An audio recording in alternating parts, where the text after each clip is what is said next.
राम भारत की आस्था है, राम भारत का आधार है, राम भारत का विचार है, राम भारत का विधान है, राम भारत की चेतना है, राम भारत का चिंतन है, राम भारत की प्रतिष्ठा है, राम भारत का प्रताप है, राम प्रवाह है, राम प्रभाव है, राम नेति भी है, राम नीति भी है।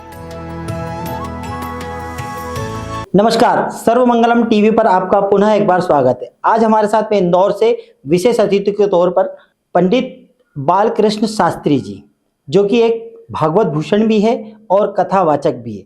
राम कथा पर आज हम उनसे चर्चा करेंगे कि राम कथा क्या है, राम कथा की परिभाषा क्या है, आने वाले समय में राम राज्य कैसा हो, वर्तमान की स्थिति में जो राज्य है वो राम राज्य की तरह है या नहीं, वो सब अनछुए पहलू पर हम बात करेंगे पंडित बालकृष्ण शास्त्री जी से। पंडित जी, आपका बहुत बहुत स्वागत है सर्वमंगलम टीवी पर। नमो नमो।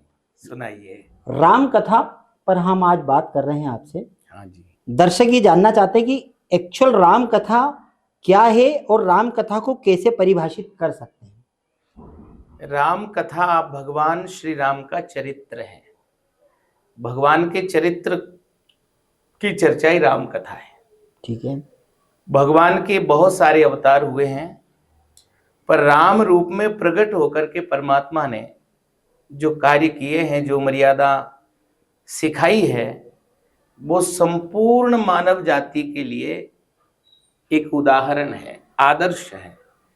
पूरे विश्व के मानव इतिहास में भगवान राम जैसा चरित्र दूसरा नहीं है। इसलिए संपूर्ण मानव जाति को जीवन को श्रेष्ठ बनाने के लिए कैसे अपने जीवन को आगे बढ़ाना चाहिए, इसके लिए यदि कोई आदर्श चरित्र है तो वो राम चरित्र है। आदर्श की बात की तो राम जी को मर्यादा पुरुषोत्तम राम भी कहा गया। क्या ऐसी मर्यादा थी जो आजकल के युवाओं को वो मर्यादा के अंदर रहकर के कार्य करना चाहिए, या उस मर्यादा के पथ पर अगर चले तो वो भी कहीं ना कहीं एक राम जी का अक्षण मात्र अपने शरीर पर या अपने आप पर ग्रहण कर सके। राम जी सब गुणों के भंडार हैं। श्रीमद् भागवत में राम जी के विषय में एक चर्चा आई है जी। हनुमान जी राम जी से कहते हैं, तवावतारस्त्विह मर्त्य शिक्षणम रक्षो बधायै वन केवलम विभो। हे प्रभु, आपका जो अवतार हुआ है वो केवल राक्षसों के वध के लिए नहीं हुआ है, रावण आदि को मारा। आपके अवतार का मूल उद्देश्य है मर्त्य शिक्षणम, माने मानव जाति को शिक्षा देने के लिए जी। आपने ऐसे कार्य किए कि लोग उनका अनुसरण करके अपने जीवन को श्रेष्ठतम बना सकते हैं जी। राम का चरित्र मूर्तिमान धर्म का स्वरूप है। एक राजा की दृष्टि से, एक पुत्र की दृष्टि से, एक भाई की दृष्टि से, हर दृष्टि से संपूर्ण ऐसा चरित्र जिसको अनुकरण करके हम जीवन को सर्वश्रेष्ठ बना सकते हैं, वो रामचरित्र है। आज के युवा की दृष्टि से आपने पूछा तो चरित्र है सबसे बड़ा। एक पत्नी व्रत राम जी का है। अच्छा। हाँ, एक पत्नी व्रत धरो राजर्षि चरितम महान। माता पिता की आज्ञा भी मानते हैं। माता पिता की आज्ञा माने। तो युवाओं की दृष्टि से देखा तो उस जमाने में पूरे दुनिया में कहीं कहीं बहु विवाह प्रचलन में था। स्वयं दशरथ जी की 3 रानियां। हाँ। परंतु राम जी ने एक पत्नी व्रत धारण किया। एक आदर्श है। आदर्श स्थिति यही है। और ऐसी भी कथा आती है कि जब यज्ञ किया भगवान श्री राम ने तो जोड़े से बिठाने की परंपरा बताई गई, तो उन्होंने दूसरा विवाह नहीं किया। सीता जी की स्वर्ण प्रतिमा को अपने वाम भाग में, दक्षिण भाग में बिठाया। उन्होंने सदैव उस व्रत का निर्वाह किया। ठीक है। परस्त्री की ओर देखा नहीं। शूर्पणखा का अत्यंत सुंदर रूप बना करके आई, राम जी को विवाह प्रस्ताव किया। पर यह मर्यादा है कि हम कितने चरित्रवान हो। माता पिता की आज्ञा की बात कहें तो दशरथ जी ने तो प्रत्यक्ष आज्ञा भी नहीं दी थी, केवल संकेत मात्र था। अच्छा, उसमें वनवास हो गया। हाँ, एक दिन पहले अयोध्या का महाराज बनाने के लिए घोषणा हो गई थी। सारी अयोध्या में उत्सव हो रहा था, बड़ा हर्षोल्लास है और सवेरे ही पता चला कि वन में जाना है। एक बार भी राम जी ने ये नहीं पूछा कि पिताजी मेरा अपराध क्या है। ये तो सामान्य कोई भी पुत्र पूछ सकता है। हाँ। नहीं नहीं नहीं नहीं, केवल पिता मौन थे और माता ने कहा कि मैंने 2 वरदान मांगे, जिसमें से एक ये है कि तुम्हें वन में जाना है। तो प्रसन्न हो गए, उनका मुख प्रसन्नता से खिल गया। और राज्य भी छोटा मोटा राज्य नहीं था। अयोध्या के बारे में, कितना बड़ा अयोध्या का राज्य था उस समय, तो सारे विश्व की राजधानी अयोध्या थी। अच्छा। गोस्वामी तुलसीदास जी ने भी लिखा है, सुरपति बसै बाहवल जाके, नरपति सदा रहे रुख ताके।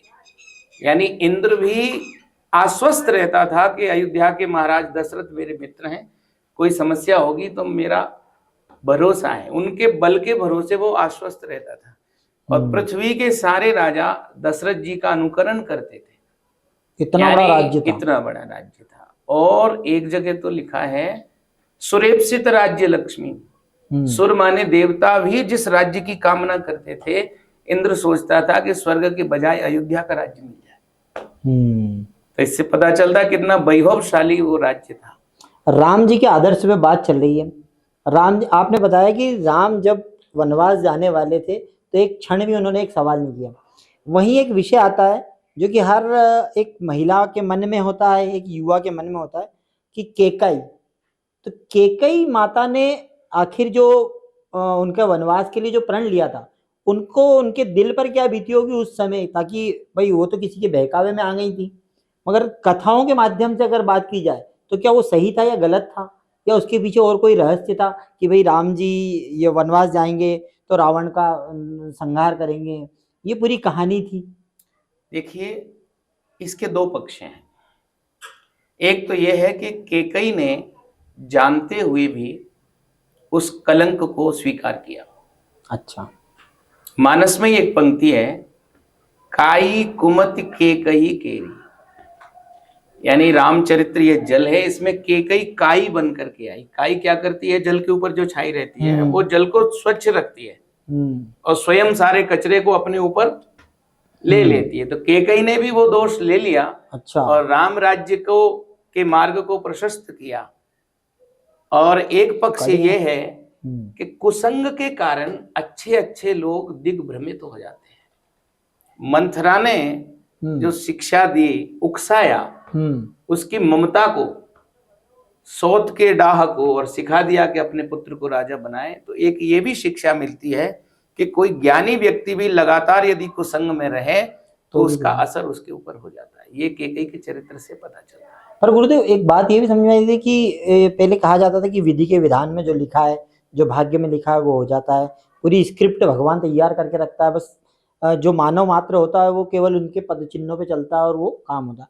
तो क्या ऐसी कोई कहानी है क्या, जो कि मंथरा किसी के रूप में कोई श्राप था, या ऐसा कोई प्रसंग हो ताकि केकई ने ये वाला लिया, या मंथरा ने उनको भड़काया, तो ऐसा कोई? ऐसी बहुत सारी पुराणों में और अनेक कथाओं में वर्णन आते हैं, पर मूल बात यही है कि वो दासी थी, बहुत प्रिय थी। और चूंकि केकय देश से आई थी, ऐसा भी था कि कहीं कहीं ये भी वर्णन है कि वो पहले उनके पिता ने इसलिए विवाह किया कि इनका पुत्र ही राजा बने। अच्छा। ये सारी बातें हैं, पर ये मानव मन की कमजोरियां हैं, मेरा तेरा। और मुख्य संदेश यही है कि ज्ञानी व्यक्ति को भी विचार करना चाहिए, कुसंग में नहीं पड़ना चाहिए। और वो उसने अन्य, क्योंकि लोग मन पढ़ लेते हैं और ऐसी बात कहते हैं कि व्यक्ति उस क्षण देखना सुनना बंद कर देता है और उस व्यक्ति के बहकावे में आ जाता है। पर बात की जाए सतयुग, द्वापर, त्रेता और कलयुग, इन चारों युग में से कलयुग में समझता हूँ कि भगवान ने बहुत सरल बना दिया है भगवान को पाने के लिए। क्या है पूरा रहस्य? क्योंकि सतयुग में क्या होता था उस समय, द्वापर में क्या होता था, त्रेता में क्या होता, और वर्तमान कलयुग में क्या हो, ताकि भगवान तक पहुंच पाए। सही बात है, बहुत बढ़िया बात पूछी आपने। ये 4 युग हैं, चारों युगों के अनुसार हमारे यहाँ युग के अनुसार मनुष्यों की सामर्थ्य बदलती है, रुचियां बदलती हैं। तो भगवान की उपासना और पूजा के तरीके भी युगानुसार हैं। ये अन्य जगह आपको नहीं मिलेगा। जी, एक ही पद्धति है, उसमें ही आपका हाँ। मन लगे तो न लगे तो। जी। तो हमारे यहाँ सतयुग में वर्णन आता है केवल ध्यान के द्वारा ईश्वर की आराधना होती थी। अच्छा। हाँ, सब सतयुग इतने में। सक्षम थे, उनका चित्त और अंतःकरण इतना पवित्र था। सतयुग में ध्यान ही ईश्वर की प्राप्ति का या पूजा का एकमात्र तो साधन भगवान था। मिलना आसान था क्या सतयुग में? हाँ, ध्यान के द्वारा। ध्यान के द्वारा आसान तो आसान था, भक्त के भाव से सुना है, पर तब तो बहुत लंबा लंबा करना पड़ता था गुरुदेव की, 1000 साल, हाँ, 1500 साल। उस समय आयु लंबी थी, शरीर की क्षमताएं अलग थी। ऐसा वर्णन है कि हड्डी में प्राण रहते थे हजारों वर्षों। अच्छा। मनुष्य बहुत दीर्घायुष्य थे, दीर्घायु वाले थे। और ध्यान के द्वारा गोस्वामी जी ने वर्णन किया, ध्यान प्रथम युग, पहले युग में ध्यान साधन था। अच्छा। फिर धीरे धीरे दूसरा युग आया, त्रेता युग, तो लोगों की क्षमता थोड़ी कम हो गई। अब ध्यान के योग्य सब नहीं रहे। अच्छा। तो दूसरी विधि आई, मख विधि दूजे, मख माने यज्ञ के द्वारा। अच्छा। यज्ञ में हम हमारे पास जो उपलब्ध संसाधन सामग्री है, यज्ञ के माध्यम से ईश्वर को समर्पित करते हैं और उसका धन्यवाद देते हैं। तो द्वापर में भगवान यज्ञ के माध्यम से त्रेता मिलते हैं। त्रेता में भगवान जो यज्ञ के मिलते हैं, माध्यम, यज्ञ माध्यम। भगवान राम का प्राकट्य यज्ञ से हुआ। ये त्रेता में यज्ञ, त्रेता और ईश्वर की द्वापर। पूजा। अच्छा, और फिर और द्वापर द्वापर में पूजा। द्वापर परितोषत प्रभु पूजे, अनेक प्रकार की षोडशोपचार पूजा, मंत्र के द्वारा, वेद मंत्रों के द्वारा, तंत्र पौराणिक मंत्रों के द्वारा, बीज मंत्रों के द्वारा अनेक प्रकार की भगवान की पूजा विधियां हैं। तो कलयुग में पूजा की योग्यता भी जब नहीं रहती है, ध्यान के योग्य नहीं रहते हैं और यज्ञ के योग्य लोग नहीं रहते हैं, बहुत आयत में, ऐसा नहीं है कि सब नष्ट हो जाता है। कुछ लोग हैं जो ध्यान कर सकते हैं, वे ध्यान करें। जो यज्ञ करने के पात्र है वो कलयुग में भी ये करें, परंतु प्रधान है नाम यज्ञ। नाम यज्ञ। हाँ, भगवान के नाम में ही ऐसी शक्ति निहित है कि केवल नाम यज्ञ के द्वारा ध्यान, यज्ञ, पूजा आदि का फल प्राप्त हो जाता है। इसलिए कलयुग में नाम की बड़ी महिमा है। एक और सवाल है मेरा कि त्रेता में राम जी का जन्म हुआ, राम जी का अवतार हुआ। हाँ। द्वापर में कृष्ण जी का हुआ। हाँ। त्रेता में भी श्री मतलब विष्णु भगवान आए राम जी के, वहां पर उन्होंने मर्यादा की पाठ पढ़ाया, आदर्श पे चले। पर वहीं पर जब द्वापर में आए तो छलिया हो गए, कृष्ण हो गए, ग्वाल हो गए, हर तरीके से लीलाएं रची। ये ट्रांजैक्शन जो पीरियड था ये क्यों हुआ, मतलब आखिर इसमें इसके पीछे क्या रहा है? इसमें क्या है, भगवान दोनों युगों में, हर युग में आते हैं। संभवामि युगे युगे। अच्छा। हाँ, अनंत अवतार हैं भगवान के, प्रधान 24 अवतार हैं। बाकी तो हर युग में मीरा के लिए प्रकट हुए, नरसिंह के लिए प्रकट हुए, सूरदास को प्रकट हुए। अच्छा, ये वो अवतार में गिनाएंगे नहीं? हाँ, तो अवतार के कई प्रकार होते हैं। एक होता है अंश अवतार, एक अंश अधिक है, विशेष गुण संपन्न है। जैसे भगवान भोलेनाथ के अंश अवतार है रुद्र, मतलब हनुमान जी। हनुमान जी तो पूरे 11 रुद्र हैं। अच्छा, 11 और बहुत सारे अवतार होते हैं, वो अंश अवतार है। एक होते हैं आवेश अवतार, नृसिंह अवतार, आए लीला की, बद किया दुष्ट का, भक्त की रक्षा गिरी चले। तो अंश अवतार, कला अवतार, कला अवतार क्या? व्यास अवतार हैं जिन्होंने 18 पुराणों की रचना की, वेद के 4 विभाग किए 24 अवतार में से। तो ज्ञान अवतार है, उन्होंने ज्ञान का विस्तार किया। तो ये अवतार की श्रेणी में ही अंश अवतार? अवतारों में अंश आवेश पर 2 अवतार पूर्ण अवतार हैं, श्री राम, श्री कृष्ण। ये पूर्ण अवतार है। ये संपूर्ण लीला इन्होंने की। और अब दोनों के चरित्र में अंतर है। राम अवतार केवल मानव जाति के लिए अनुकरणीय है, रामचरित्र। कृष्ण चरित्र अनुकरणीय नहीं हो सकता। अच्छा, कोई उन्होंने जैसा किया कोई सोचे मैं भी करूंगा, ये तो संभव नहीं है। वो तो आज की तारीख में माखन खा लेगा, गोवर्धन कैसे उठाएगा? हाँ, है ना, सही बात है। रामचरित्र में क्या है, ईश्वरत्व छुपा हुआ है, भगवान की भगवत्ता छुपी है। वो मानव की तरह आचरण कर रहे हैं, मानवों को शिक्षा दे रहे हैं। और कृष्ण चरित्र में भगवान ने ईश्वरत्व प्रकट कर दिया। 6 दिन की अवस्था में पूतना मोक्ष कर दिया, विषपान कर लिया, कालिय दह पे जाके कालिय नाग का निग्रह कर लिया, गोवर्धन उठा लिया। वो अतिमानवीय चरित्र है कि कोई मानव न समझे। और रामचरित्र ऐसा है जो सबके लिए अनुकरणीय है। तो ये अंतर है, और दोनों युगों में भी अंतर था। वो धर्म युग था त्रेता में, त्रेता धर्म युग था, और कृष्ण के समय द्वापर में युग धर्म हो गया। पर मतलब देखा जाए तो गुरुदेव, त्रेता में राम जी ने रावण के साथ में विवाद किया, उन्होंने भी बहुत सारे राक्षसों का वध किया। यहाँ पर कृष्ण भगवान ने महाभारत करवा दी। ये क्या है पूरा? दो बातें राकेश जी। जी, पहली बात तो अवतार होता ही क्यों है? हाँ, ये भी एक जानना चाहते हैं। अगर आपके मुखारबिंद से जानेंगे तो भक्त ज्यादा अच्छी तरीके से समझ पाएंगे। अवतार की अवधारणा पूरे विश्व में किसी और मजहब में नहीं है, पंथ में नहीं है। सब जगह ईश्वर को प्राय निराकार माना जाता है। पर हमारे भगवान समय समय पर पृथ्वी पर विभिन्न रूपों में प्रकट होते हैं। ठीक है। तो अवतार क्यों होगा? अवतार का शाब्दिक अर्थ होता है उतरना, ऊपर से नीचे उतरने को अवतार कहते हैं। वो ईश्वर जो बहुत ऊपर है, गीता में कहते हैं न तद भास्यते सूर्यो न शशांको न पावक यद गत्वा न निवर्तन्ते तद धाम परमम। जहाँ सूर्य की गति नहीं है, चंद्रमा की गति नहीं है, वहां रहते हैं। जहां से कोई पहुंचकर वापस नहीं आता, ऐसा दिव्य धाम है ईश्वर का। हमारा लक्ष्य है उसको पाना। उसके माध्यम आप जैसे विप्र लोग रहते हैं कि भाई कथा के माध्यम से है, भगवान ही मिलाते हैं। आप जो कथा करते हैं वो श्रोतागण श्रवण करते हैं और उसी के माध्यम से ईश्वर को प्राप्त करते हैं। कथा एक ऐसा साधन है, योग के द्वारा भी ईश्वर प्राप्ति है। योग का अष्टांग योग में पूर्ण अवस्था समाधि है। यम नियम आसन प्राणायाम प्रत्याहार धारणा ध्यान समाधि। जप करना भी उसका अंग है, तप करना भी है, बहुत सारे योग यज्ञ आदि हैं, पर कथा सबसे श्रेष्ठ है। कथा सबसे श्रेष्ठ क्योंकि यज्ञ करने की पात्रता सबकी नहीं है। विधि पूर्वक करना।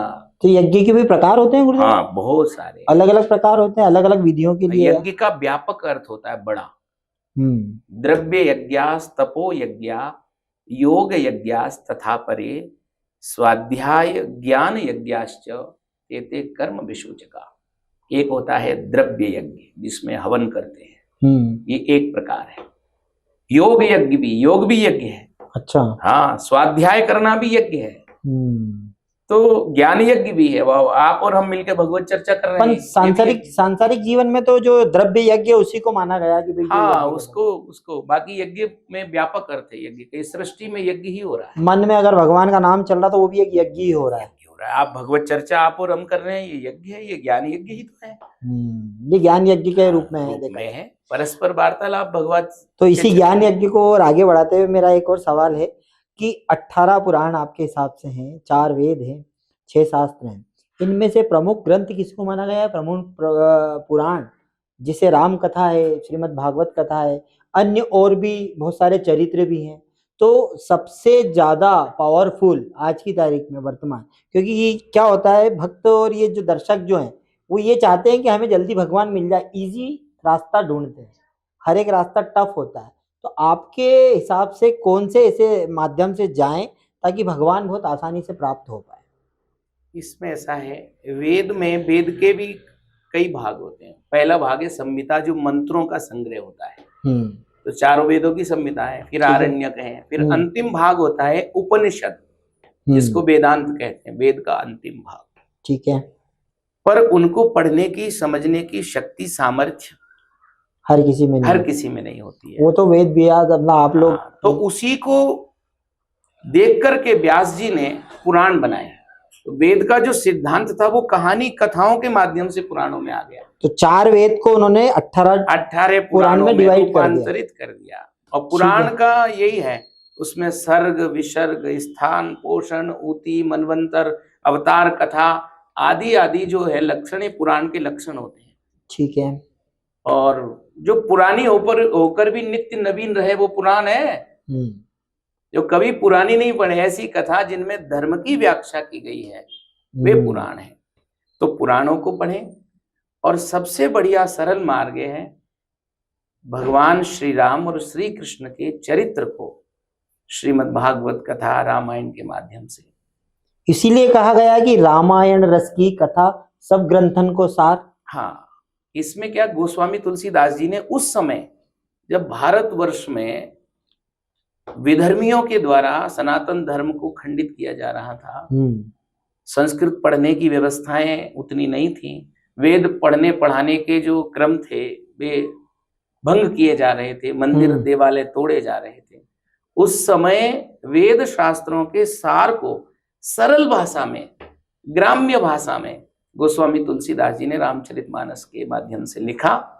तो तुलसी रचित जो रामायण है रामचरितमानस, वो और वाल्मीकि रामायण, हाँ, जो इन दोनों में क्या डिफरेंस है? थोड़ा अंतर है। वाल्मीकि रामायण बहुत ललित भाषा में, संस्कृत भाषा में पूरा विस्तृत बड़ा काव्य है, महाकाव्य। उससे पहले दुनिया में हमारी मान्यता यह है कि कोई कविता थी ही नहीं, पहला काव्य, प्रथम काव्य, आदि काव्य, और उनको आदि कवि कहते हैं वाल्मीकि। उसमें भगवान श्री राम के चरित्र को बहुत विस्तार से वर्णन किया गया है वाल्मीकि ऋषि के द्वारा, परंतु ब्रह्मत्व को उसमें थोड़ा छुपाया है। अच्छा। एक आदर्श राजा के रूप में ज्यादा वर्णन है, ईश्वरत्व तो है उसमें प्रकट है, पर थोड़ा कम है। और वाल्मीकि रामायण पढ़ने की योग्यता भी जब गोस्वामी तुलसीदास जी का जन्म हुआ तब नहीं थी लोगों में। कौन पढ़े कौन पढ़ाए। तब हमारी मान्यता तो यह है, एक भक्तमाल करके बड़ा दिव्य ग्रंथ है, हाँ, जिसमें भक्त चरित्रों का वर्णन है। तो उसके रचयिता श्री नाभादास जी महाराज गोस्वामी तुलसीदास जी के बारे में कहते हैं, कलि कुटिल जीव निस्तार हित वाल्मीकि तुलसी भयो। कलयुग के लोगों के कल्याण के लिए आदि कवि वाल्मीकि ने ही अवतार लिया गोस्वामी तुलसीदास जी के रूप में, और राम कथा को सहज बोधगम्य जो जन जन की भाषा है उसमें लिख दिया, और उसमें वेद पुराणों के सारे सूत्रों को रख दिया, और उससे बड़ा लाभ हुआ। आज हम जिस रूप में हैं, भारतवर्ष में सनातन परंपरा अक्षुण्ण बनी हुई है, उसमें ये रामचरितमानस का बड़ा योगदान है। रामचरितमानस का तो बड़ा योगदान है। चलते चलते अंतिम में क्या राम राज्य कैसा था, कैसा होना था, वर्तमान में जो है वो क्या लगता है आपको राम राज्य के कुछ हद तक नजदीक है? कह सकते हैं। अभी तो अयोध्या में राम जी का दिव्य भव्य मंदिर निर्मित हुआ और बड़े धूमधाम से उत्सव मनाया गया। राम जी विराजमान हुए, रामलला, एक बहुत बड़ा कार्य हुआ, तो राम राज्य की स्थापना हुई। हाँ, राम राज्य का बहुत बड़ा रूप है। राम राज्य जैसा राज्य संसार में कभी हुआ नहीं। आदर्श राज्य, राम राज्य का एक वर्णन है, दंड जतिन कर भेद जह नर्तक नृत्य समाज। यानी राम राज्य में दंड नहीं है, दंड नहीं। राजा के आचरण से प्रजा इतनी प्रेरित है कि उसको दूसरे ऊपर के अनुशासन की आवश्यकता नहीं है, आत्मानुशासित है। अच्छा, राम के प्रेरणा से, राम के जीवन के चरित्र से। मान लो किसी से पाप हो गया उस समय, तो वो स्वतः ही उस पाप का प्रायश्चित कर लेता। हाँ, नहीं, और पाप होगा ही नहीं, इतने मन पवित्र हो गए। अच्छा, राम जी के कारण। दंड जतिन कर भेद जहां नर्तक नृत्य समाज। भेद नहीं था, समानता है। हाँ, सब एक जैसे हैं, अवसरों की समानता है। क्या बात। और जीते हैं मनहु सुनिए अस रामचंद्र के राज। जीतने के लिए सिर्फ मन था और कुछ जीतना बाकी नहीं था। है बैर न कर काहू सन कोई, राम प्रताप विषमता कोई। कोई किसी से वैर नहीं करता है, सब स्वस्थ हैं, सब आत्मानुशासित हैं, सब धर्म पर चलने वाले हैं। ऐसा राम राज्य था। ऐसा राम राज्य है, और ये होना तो राम जी की कृपा है। बहुत अच्छा, बहुत बहुत धन्यवाद। चलते चलते अंतिम में दर्शकों के लिए आपका क्या संदेश होगा कि वो कैसे अपना जीवन यापन करें जिससे उनको भगवान मिले? जीवन की श्रेष्ठता के लिए बहुत सारे मार्ग हैं। धर्म का उद्देश्य ही जीवन को सर्वश्रेष्ठ बनाना होता है, परंतु सरल मार्ग यह है कि भगवान श्री राम श्री कृष्ण के चरित्रों को सुने, और महापुरुषों के चरित्रों को पढ़ना सुनने का अभ्यास जिसके जीवन में है, वो बहुत बड़ी बुराइयों से स्वतः बच जाएगा। सरल उपाय है कि नित्य महापुरुषों का, संतों का, विद्वानों का सानिध्य मिले, उनके चरित्र पढ़ें और भगवान की कथा को निरंतर कहते सुनते रहें। इससे श्रेष्ठ और सरल मार्ग कोई दूसरा नहीं हो सकता। बहुत बहुत धन्यवाद गुरुदेव। नमो नमः। तो ये थे हमारे साथ में पंडित बालकृष्ण शास्त्री जी, जिन्होंने राम चरित्र से लेकर के राम राज्य तक की बातें हमें बताई। और यही एक प्रयास है सर्वमंगलम का कि आप तक वो रहस्य पहुंचे जो आपको जानना बेहद जरूरी है।